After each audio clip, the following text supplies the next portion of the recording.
Hi viewers, this is Learn சமையல். வாங்க சமைத்து பழகலாம். இன்னைக்கு நம்ம காலிஃப்ளவர் சில்லி எப்படி செய்யறதுன்னு கத்துக்கலாம் வாங்க. அதுக்கு தேவையான பொருட்கள் ஒரு பெரிய காலிஃப்ளவர் கழுவி வச்சிருக்கோம். இஞ்சி பூண்டு பேஸ்ட், மிளகாய்த்தூள், ஒரு கொத்து கருவேப்பிலை, மிளகுத்தூள், ஜீரகத்தூள், உப்பு, கடலை மாவு, கார்ன்ஃப்ளவர். காஷ்மீரி சில்லி பவுடர் இருந்தால் வச்சுக்கோங்க, இல்லைன்னா கேசரி பவுடர் சேர்த்துக்கலாம்.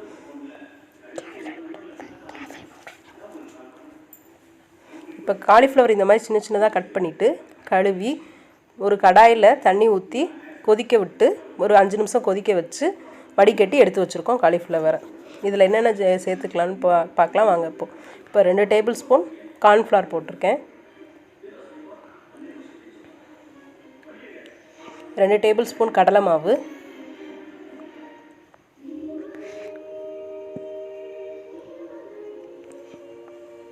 2 டேபிள்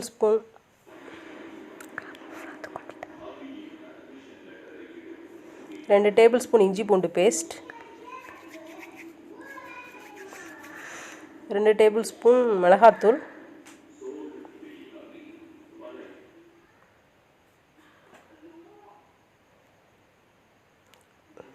2 இந்த சில்லி பவுடரை போட்டு காஷ்மீரி சில்லி பவுடர் இருந்தால் போட்டுக்கோங்க, இல்லைன்னா கேசரி பவுடர் போட்டுக்கலாம். இந்த அளவுக்கு போட்டால் போதும், கலர் நல்லாவே வந்துடும். 2 டீஸ்பூனுக்கு மிளகுத்தூள்,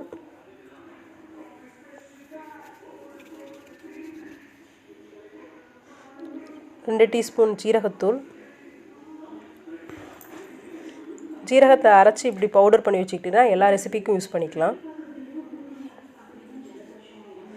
ஒரு கொத்து கருவேப்பிலை கழுவி வச்சுருந்தோம்ல, அதில் சின்ன சின்னதாக கையிலேயே ஆஞ்சு போட்டுடலாம். கருவேப்பிலை இருந்தால் அதோட ஸ்மெல்லே சூப்பராக இருக்கும். இந்த மாதிரி சில்லி சிக்கன் செய்கிற மாதிரி இருந்தாலும் அதுக்குமே கருவேப்பிலை சேர்த்தா அதோட டேஸ்ட்டே கொஞ்சம் நல்லாவே வரும். எல்லாத்தையும் சேர்த்துட்டு நல்லா மிக்ஸ் பண்ணிக்கலாம். தேவையான அளவு உப்பு, இந்த அளவுக்கு உப்பு போட்டிருக்கேன். டேஸ்ட் பண்ணி பார்த்துட்டு இன்னும் உப்பு அதிகமாக இருந்தால் தேவைப்பட்டால் போட்டுக்கலாம். கம்மியாக யூஸ் பண்ணுறவங்களுக்கு கம்மியாகவே போட்டுக்கலாம். இதை நல்லா மிக்ஸ் பண்ணி விட்ருங்க.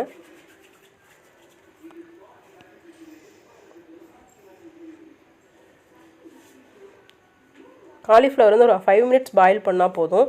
ஓவர் பாயில் ஆயிடுச்சுன்னா கொஞ்சம் கொலன்னு வந்துடும். இன்றைக்கி கொஞ்சம் லைட்டாக கொலன்னு இருக்க மாதிரியே ஆயிடுச்சு. நீங்கள் ரொம்ப நேரம் வச்சிடாதீங்க, ஒரு 5 மினிட்ஸ் பாயில் பண்ணாலே போதும். நல்லா மிக்ஸ் பண்ணி விட்ருங்க. எல்லாத்தையும் மிக்ஸ் பண்ணிவிட்டு ஃப்ரீசரில் வச்சுருங்க. ஒரு 15 மினிட்ஸ் ஃப்ரீசரில் வச்சு எடுத்து வச்சுருக்கேன். உங்களால் வெயிலில் வைக்க முடிஞ்சா கூட கொஞ்சம் நேரம் வெயிலில் வச்சிடலாம். இப்போ ஒரு கடாயில் ஒரு 3 டேபிள் ஸ்பூன் அளவுக்கு எண்ணெய் ஊற்றிருக்கேன். எண்ணெய் காஞ்சதும் நம்ம காலிஃப்ளவரை கொஞ்சம் கொஞ்சமாக போட்டு எடுக்கலாம். ஃப்ரீசரில் ஒரு 15 மினிட்ஸ் வச்சு எடுத்துருக்க காலிஃப்ளவரை எடுத்து ஒரு 2 மினிட்ஸ் வெளியே வச்சுருங்க. சில்னஸ் லைட்டாக மாறினோடனே எண்ணெய் காஞ்சதும் கொஞ்சம் கொஞ்சமாக போட்டு பெரட்டி எடுக்கணும்.